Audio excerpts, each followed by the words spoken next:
Conselheira, eu reitero, foi uma das minhas posições lá também, tem que se corrigir o que tem que se corrigir. Aí eu levo para os representantes do governo aqui presentes como conselheiros, até levo isso, aproveitar a conselheira Valquíria, que é da Secretaria de Relações Institucionais, para que o departamento jurídico da Prefeitura, conselheira Valquíria, se você pudesse levar isso como um pleito, vai constar em ata, e você pode tratar disso para nós lá, que o departamento jurídico da Prefeitura se fizesse presente, de fato, nesses momentos, dentro dos conselhos. Porque toda vez que tem impasses desse nível, até na preparação da formatação de como é que vai ser uma eleição ou coisa do gênero, há um distanciamento muito grande. Quando esses assuntos deveriam ser debatidos na preparação, desgastados ali, aí em acordo, porque eu não acredito que há interesse da sociedade de que a coisa pare no meio do caminho, muito menos do governo. Então o que está havendo um pouco é falta de diálogo, de bom senso, de planejamento novamente. Então o departamento jurídico deve estar presente nas reuniões de preparação de eleições dos conselhos e afins ligados ao governo, porque a gente vai estar o quê? Amparado para se evitar esse tipo de equívoco que, independente do formato, que eu também fiz a minha crítica, o Miller é sabedor disso, no quesito, ele tem, a liminar tem procedência legal, certo? O próximo conselheiro inscrito, Victor, por favor. Boa tarde a todas, a todos. Vários anos de condena, vários anos que a gente sente uma derrota permanente frente a tudo. Frente à legislação, frente ao executivo, frente à vontade de empreendedores, frente a um monte de fatores. E para nós existe só uma realidade. Nós estamos perdendo a briga. A briga. Dentro de muito pouco, Campinas vai ser alguma coisa como um centro metropolitano semelhante à região metropolitana de São Paulo, com conurbação total e absoluta, ocupação total dos espaços, destruição de área rural, destruição de fontes de água e tudo mais. Essa é a nossa realidade. Tá? Parabéns a todos os que falaram anteriormente. A todos, sem exceção. Certo? Pelo menos a gente tem um baluarte para defender a cidade como vem acontecendo. Só que eu queria centrar a questão e complementar algumas coisas que o Mário falou. Barão Geraldo. Barão Geraldo, juntamente com a APA e juntamente com a Macrozona 5, é a grande parte do bolo a ser espoliada por todas as forças possíveis. É onde vem o lucro, é onde vai vir a especulação imobiliária a passos largos, é onde vai vir tudo aquilo que tem de ruim para a construção da nossa cidade. Barão Geraldo tem uma característica.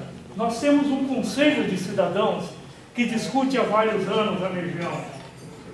Nós temos, pela legislação, a assinatura de um plano específico para Barão, aonde vem especificamente que Barão deveria ter um conselho consultivo.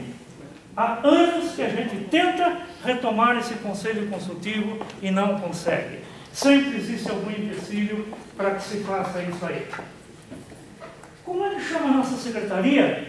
Secretaria do Verde e Desenvolvimento Sustentável. Não, chama Secretaria do Verde, Meio Ambiente e Desenvolvimento Sustentável. Como é que se pode falar dentro de uma macrozona, como a macrozona 2, que ela cita um único empreendimento que vai multiplicar por 10 vezes a população da macrozona? Aonde está a sustentabilidade disso? Quem defenderia uma sustentabilidade de uma multiplicação por 10? Duvido que o poder público vá multiplicar por 2 ou 3 os órgãos públicos, os aparelhos públicos. Vai multiplicar o número de creches? Vai multiplicar o número de escolas? Não digo por 10, falo por 3. Não vai. Não vai. Isso é um fato concreto. Certo? Citando uma coisa, essas áreas elas são tão atrativas para espoliação pura e simples da cidade, que todos os órgãos e todas as formas de representação popular, terminando, todas as formas de representação popular são avidamente disputadas pelo governo. A Assembleia da UP em Barão Geraldo foi um desastre total, certo? Tomada por batistacas, tomadas por combis contratadas por pessoas para serem levadas lá, certo? E deu no que deu, certo? Representação via orçamento participativo, segundo a vontade de qualquer coisa menos da população.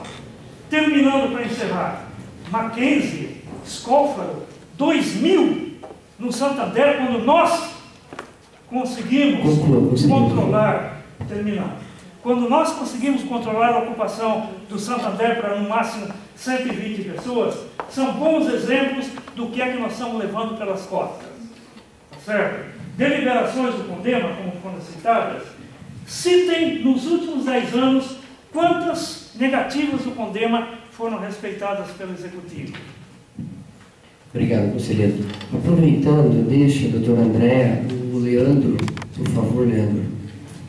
Fica de pé, por favor. Ele é o novo diretor de licenciamento ambiental na Secretaria do Verde, né?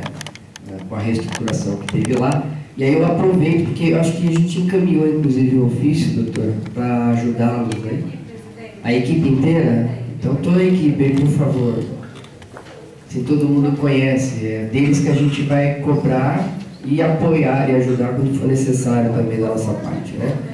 Eu aproveito, doutor André, e coloco o seguinte: foi encaminhado, eu já pedi para a secretária executiva averiguar a data do ofício, mas foi encaminhado um pedido, até em cima do que o Vitor encerrou aqui, e em cima do que foi colocado também pelo conselheiro Tiago, todos os pareceres que foram dados, a secretária executiva aqui, todos os pareceres que houve manifestação do Condema em negativas ou em condicionantes, aí a doutora colocou para mim, Alexandre, se vocês mandarem o número, porque o professor Mário tem esse controle, e eu estou aguardando dele a listagem agora, então vai ser para que o pleno entenda, esse pleito seu, conselheiro Vitor e conselheiro Tiago, esse pleito já foi internalizado, o conselheiro Mário, que tem um controle lá, ele já está pegando ponto por ponto, porque para a secretaria descobrir qual foi a que teve condicionante ou não, o que foi liberado, o que foi respeitado, ela ia ter que caçar, e a gente já tem lá certinho. Então,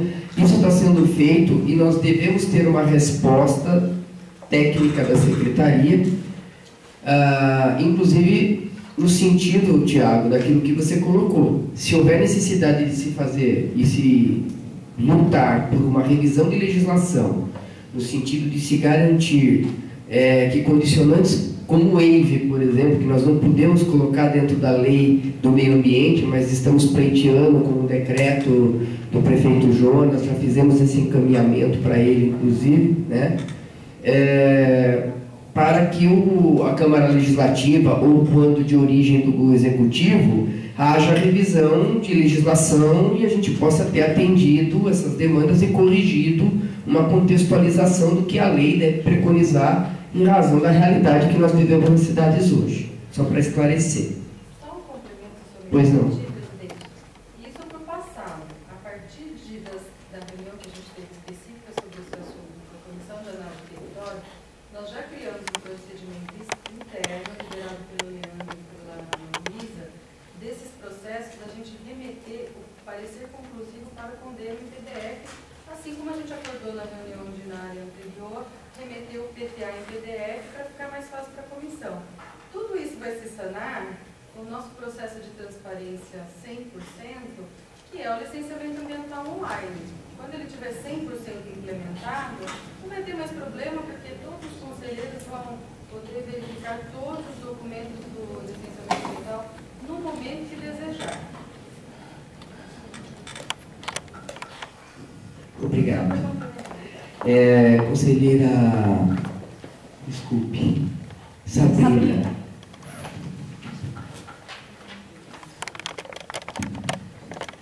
Boa tarde. Eu queria fazer um convite da Fundação. A Fundação José Pedro de Oliveira, em parceria com a Escola Paulista da Magistratura, vai realizar dia 23 de maio o segundo seminário ambiental e licenciamento. Vai ser ali na cidade judiciária, no auditório, e vai ser das 8 às 17 horas. Aí vai ter uma palestra sobre direito ambiental e licenciamento, perspectivas e desafios na sociedade de risco. Aí uma outra palestra que vai ter de manhã vai ser uma mesa redonda, direito das águas e crise hídrica, a gestão dos riscos ecológicos. Aí na parte da tarde vai ter mais uma mesa redonda, novo marco regulatório da mineração, desafios para a conservação da biodiversidade. E a segunda mesa redonda da tarde os termos de ajustamento de conduta como tutela reparatória, execução e efeito do descumprimento. Eu vou encaminhar o e-mail do Condema. As inscrições podem ser realizadas a partir de segunda-feira, dia 5, e pelo site da Mata de Santa Genebra, que é santagenebra.org.br, e é gratuito também. Obrigada. Conselheira Valquíria, por favor. Obrigado, Sabrina.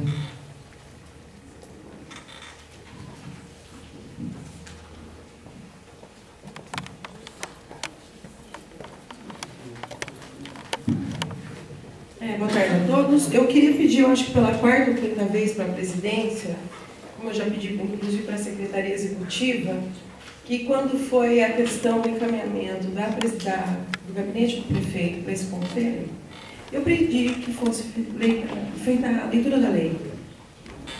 Então eu peço novamente que seja feita a leitura da lei. Nós não estamos aqui para ficar descumprindo lei ou então infringindo nenhum tipo de questão nesse sentido. E é muito triste a gente saber o que está acontecendo lá no Congeapa. Muito triste mesmo, porque todo esse empenho que as pessoas que são envolvidas com o Conselho têm no seu dia a dia, não querem ver as instituições indo para esse caminho. As pessoas estão frequentando os conselhos porque elas acreditam que a participação de cada um faz a diferença quando vai fazer uma lei ou quando vai fazer algum tipo de intervenção. Eu acho que a inserção do Ministério Público nessa situação toda emperra, sim, emperra a própria situação do Congeapa, que agora a gente tem que esperar também a voz do juiz.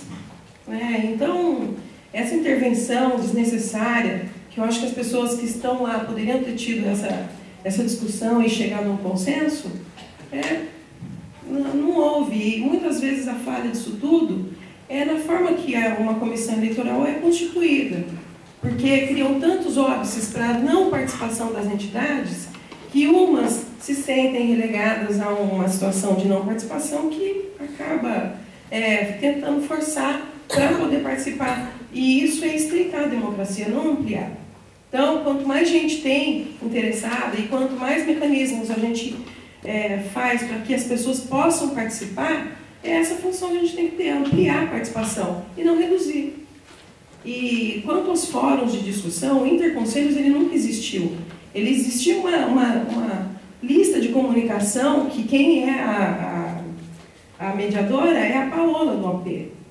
E eu acho que o Fórum Interconselhos, ele é uma coisa que ele deve existir. Ele deve existir por conta de questões ligadas ao plano diretor que precisa ser discutido, e o governo não está fugindo disso. Precisamos encontrar um meio de ampla participação, e pode ser um Fórum Interconselhos, e pode ter esse nome, ninguém tem preconceito com isso.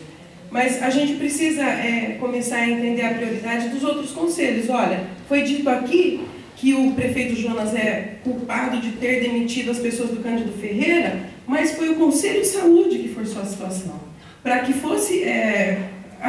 acabasse o convênio com o Cândido Ferreira. As pessoas do Conselho de Saúde não querem a terceirização dos serviços. Então, como que pode manter o Cândido Ferreira? Então, quando a gente fizer esse grande conselhão, que a gente colocar as partes para se conversar, esse tipo de informação errada que está sendo dada em outros conselhos, isso não vai acontecer, e eu acho que seria muito importante.